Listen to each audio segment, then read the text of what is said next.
सत्यानन्दचिदात्मने सर्वान्तरात्मने श्रीमद् वेङ्कटेशाय मङ्गलम्।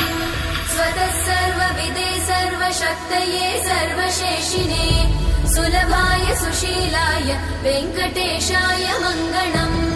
परस्मै ब्रह्मणे पूर्णकामाय परमात्मने प्रयुञ्जे परतत्त्वाय वेङ्कटेशाय मङ्गलम्।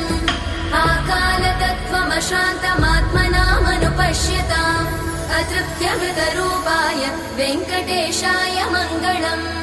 प्रायस्वचरणौ पुंसां शरण्यत्वेन पाणिना कृपया दिशते श्रीमद् वेङ्कटेशाय मङ्गलम्।